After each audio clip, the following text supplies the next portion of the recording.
dedicated game channel by Coconetta。みんな、お元気？さて、今回のコテネタチャンネル、始まりの話題は、テストサーバーから気づかなかったけど、キュリーの砲塔群って2タイプあったんだね。ミューダムさんからのコメントでわかりました。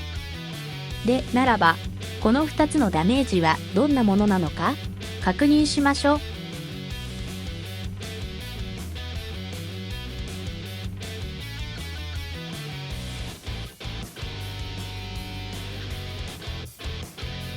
なんと、右のパニッシャーの方が 140% も上なんだね。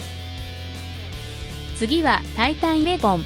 ギリシャ神話の不和の女神ディスコディアとソーラン大騒ぎのラテン語クムルトゥス。新武器のダメージはエッフェルのアビリティ発動中に限定し、800メートル射程のエネルギーボルト系と比較し、どのくらいダメージ与えるのかってことで確認しました。なるほど。新武器だけあって、アビリティ発動の早いタイミングで50万オーバーのベンリル、キル取れるね。射程が600メートルってとこが、バトルでどう使えるのかってとこだろうね。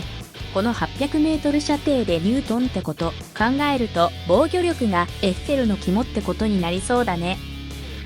結果は、キネティック系の新武器の方がエネルギーボルト系よりも 20% 以上、確実に上回ってるね。リロードも5秒って変わらないしね。それでは次の話題は新武器のドット系とラスト系。ドット系を一つだけ装備するには、軽武器と中武器どちらにすべきかってことの検証です。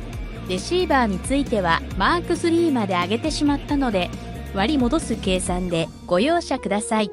それじゃ。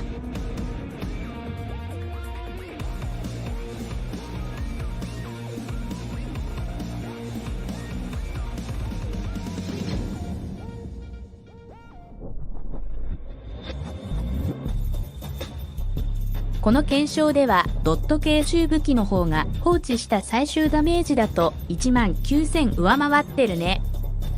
ただし、右上の基本回復できない失われた敵の耐久値となると、ドット系を軽武器とした方が、これも19000ほど上回る結果でした。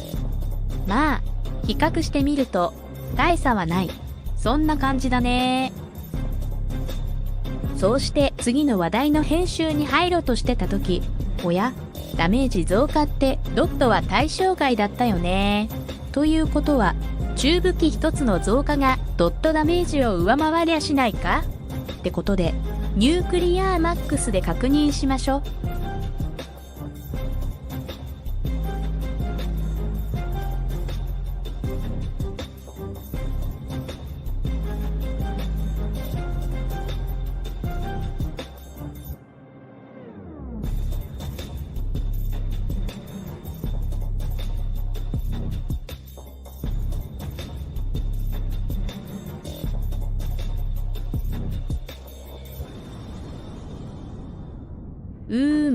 はっきり言って変わらないね。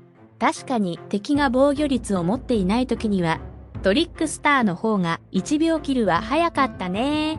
それでも防御率 50% ってこととなると、レシーバーの方が約2万の放置ダメージは高いって結果だね。回復できない削ったダメージもほぼ同じだし。そうなると結論は、あくまで今の検証条件だけど、レシーバーの方が全般的に有利。ただし、ドットダメージを回復できなければ、そして敵への回復できないダメージゲージはトリックスターが上回る。防御率持っていない敵にはトリックスターがわずかに有利。防御率 50% 持ってる敵にはレシーバーが有利。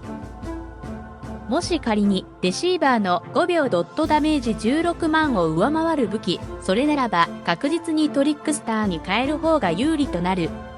まあ、ケースバイケースだね。とりあえずはレシーバーの方が良さげだね。今後5秒で16万を超える武器とか、ドットダメージのリバランスで弱体化されるまではね。